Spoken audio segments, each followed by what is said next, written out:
My dog stepped on a bee. My child spilt my tea. I sharted on Santa's knee. I want to learn Tai Chi. Where can my dentures be?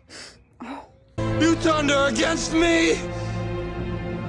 We've all seen this cringe clip of Amber during her testimony in court. But why is her body language so strange here? I'm Enigma and I'm a qualified body language analyst. And today I'm going to be explaining to you why she looks so weird here. So, let's take a look. And I remember my friends were out by the pool. Like there was a pool in the center of the trailer park, and I remember putting on my, just putting on my face and going back into this like crap, and I remember seeing my friends by the pool thinking they were just having a great time, and no one knew what was, I felt so lonely, like no one knows what's. So Amber's terrible acting isn't too apparent in this part of the video, but the signs are there. In body language, we look at two things to determine if someone is being genuine with their body language. These are synchronization and clusters. Synchronization is basically asking, are all of her expressions, so her mouth movements, eye movements, head movements, and expressions, all saying the same thing? When we experience an emotion or a stressor, we react in so many different ways, so we need to make sure that everything here is saying the same thing.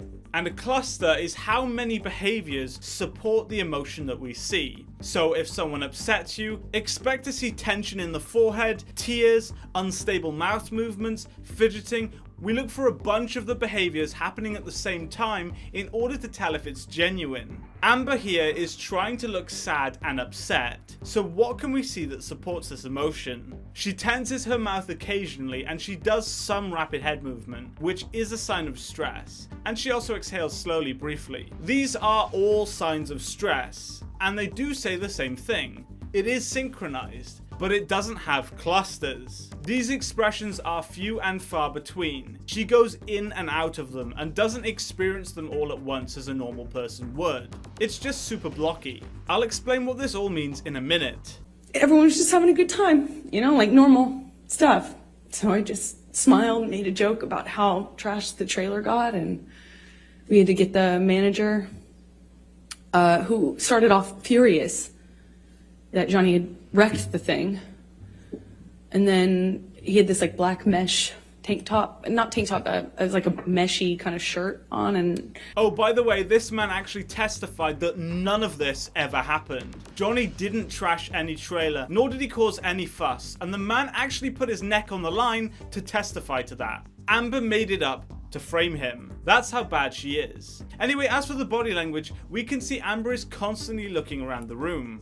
But why? Because she wants attention. She is almost terrified of her self-image and how others see her. She is constantly trying to prove something to the jury, which suggests to me that she's concerned that they will see through her lies. Johnny through this whole trial is calm and collected and rarely looks at the jury. He answers the questions and never seems to care what other people think. This to me screams truthfulness, as he knows he's telling the truth, so he has nothing to prove, unlike Amber.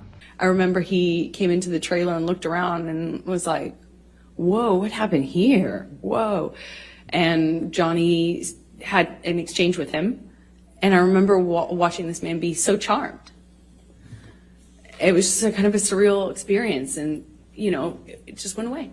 I mean, surreal is a good word actually, because none of this ever actually happened. Amber is directly lying here, under oath. Johnny never trashed that place, and the owner came out to say that Amber was making it all up. This is what we're dealing with here, a pathological, narcissistic liar. And during this trial, Amber accused Johnny of literally sexually assaulting her in some of the worst, most despicable ways possible. You can understand Johnny's absolute frustration and anger at what's going on. She is systematically destroying his career with horrific allegations, which are all false, making a complete mockery of those who actually have survived domestic abuse. Every second, she's looking for other people's appraisal. Every second, she darts her eyes across the room, looking at everyone, trying to judge whether they're believing her story. She is desperately wanting them to side with her and to like her.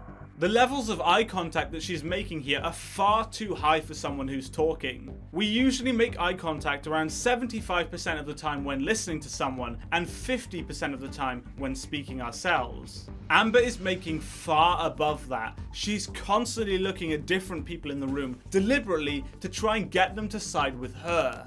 Amber is the final boss of all Karens, and you'll notice Karens doing this when they play up in public. They will look around to see if others are supporting them. And we all know what happens to Karens in the end. You know, that just got fixed. We walked out of the trailer at some point. My dog stepped on a bee. We went to the vet and went on with our, vacation. We actually went to another location after that, and then eventually went home and went about our life. This is beautiful. It's beautiful because it personifies this whole trial. I'll tell you why it looks so strange. Amber for this entire trial is having to fake looking like a victim. And that's hard to do for a long period of time. This is because body language is made up of two main components. One is your primitive instinctual body language. You fold your arms when you get stressed, not because you decide to, but because it feels right. You just do it. Just as when you accidentally burn yourself on a kettle or stove, you instinctively pull your hand away. This is because our primeval brain and limbic system dictate the majority of our body language. Then the second component of body language is how our conscious restricts and manages our instinctual body language. So for example, when you get stressed, you calm your breathing, you pacify, you try and gain control of these instinctual and natural urges to act a certain way. The problem is Amber is trying to use her conscious to mimic, to imitate the instinctual and subconscious body language. And that's pretty much impossible to do convincingly over a long period of time. Amber actually tenses her eyes to start off with, only to then open them briefly and then tensing them again to do this cringe face. This isn't natural at all. She has decided to pull that cringe face, and she kind of hesitates about doing it halfway through, which is why she briefly opens her eyes. It's totally fake and totally forced, and it's something you would expect to see in Sharknado or Birdemic. If you don't know what those movies are, Google it. You would have thought after years of practice, Amber would finally be a convincing liar. So, thank you so much for watching this video, guys. If you did enjoy it, please be sure to hit the like button and subscribe for more content, and I'll see you very, very soon. Goodbye.